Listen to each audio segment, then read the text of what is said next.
Merci Jean-Jacques, merci Patrick, merci Marie-Claire de nous offrir chaque année un focus pour venir parler des actions que nous menons chacun sur nos départements prévention suicide. À cette question acteur visible, acteur invisible, eh bien, il m'est venu de vous faire une proposition d'écoute.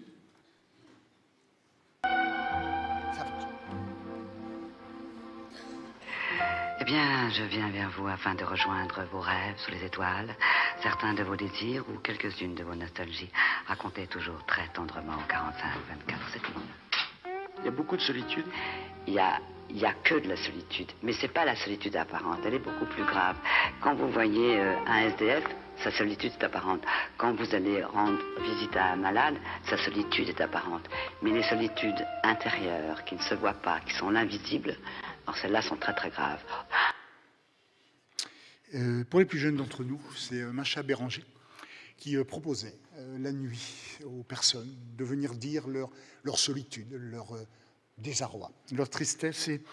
Et Charles, que ma collègue Hélène a rencontré, dit que longtemps, il a été envahi par des pensées suicidaires récurrentes, envahissantes, obsédantes, et que possiblement, c'est grâce à Macha Béranger qui ne s'est pas suicidé. Macha Béranger n'en a rien su, mais Charles a pu continuer en écoutant cette voix-là la nuit, rompre un peu de la solitude qu'il vivait. Assurément, Macha Béranger était une actrice invisible de la prévention du passage à l'acte suicidaire. Il y a le plus souvent une ambivalence dans le déclenchement d'un scénario suicidaire, et c'est un peu pour ça qu'on compte sur vous, parce que l'intervention d'un des acteurs, de manière inopinée, peut être de nature parfois à repousser les passages à l'acte. Et là encore, ma collègue Hélène, sur De Sèvres présente, rapporte l'histoire de Jean-Luc, 55 ans, qui eut envie d'arrêter cette souffrance psychologique qui était devenue insupportable, et qui a tenté de se pendre. Au moment où il a essayé de se pendre, son chat, qu'il décrit par ailleurs comme finalement assez peu câlin, assez peu tendre, ce chat qui vivait à ses côtés, mais sans finalement trop de rencontres, est venu pour une première fois s'agripper contre sa cuisse au moment où il allait se précipiter. Il va dire à ma collègue que c'est bête, vous avez trouvé ça bête, mais ça m'a fait renoncer à me suicider. Assurément, le chat de Jean-Luc est un acteur invisible de la prévention du risque suicidaire. Certes, les souffrances ressenties par Jean-Luc ne sont pas terminées. Il va peut-être de nouveau continuer à avoir des suicidaires, mais cette intervention-là va nous laisser à nous, soignants, intervenants, peut-être, on l'espère pour Jean-Luc, la possibilité qu'il puisse évoquer ces idées suicidaires. Donc il y a ces acteurs invisibles, ces acteurs visibles, ces souffrances visibles, ces souffrances invisibles, qui me faisaient la question de finalement, c'est quoi avoir? Ces familles qui nous disent on n'a rien vu venir, on n'a pas vu. Il est décédé, on n'a rien vu venir. Parce que parfois, les personnes que nous rencontrons ou qui décèdent par suicide déploient beaucoup d'énergie à ne pas nous donner à voir. Et puis parfois, d'autres nous en mettent plein la vue.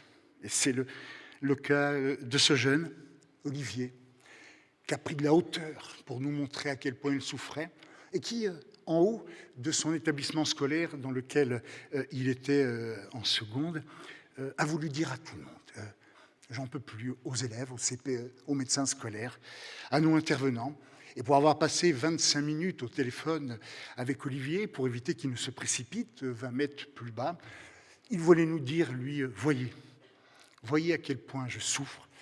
J'espère tous que les soins dont il a pu bénéficier vont lui permettre de pouvoir parler de l'histoire de cette souffrance.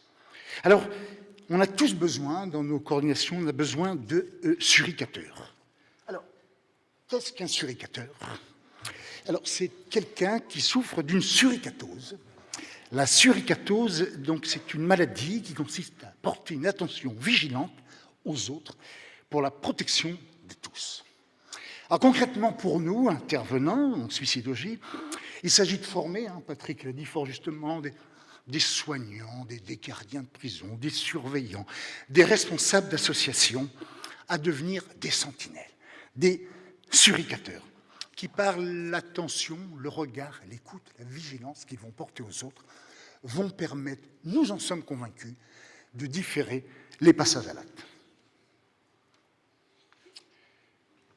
Alors, donc, on va tenter, chacun, dans nos départements, de pouvoir former pour faire de vous des suricateurs. Alors, ça pose quand même la question qui me venait, je ne sais pas si c'est le lieu, mais finalement de la métaprévention. Est-ce qu'il faut prévenir l'invisible ou est-ce qu'il ne faut pas que l'invisible ne soit jamais vu en ces périodes de métaprévention? On est tous prévenus de tout. Ça veut dire que si je souffre et que je ne veux pas que ça se voit que je souffre, je vais encore déployer plus d'énergie à ne pas montrer que je souffre.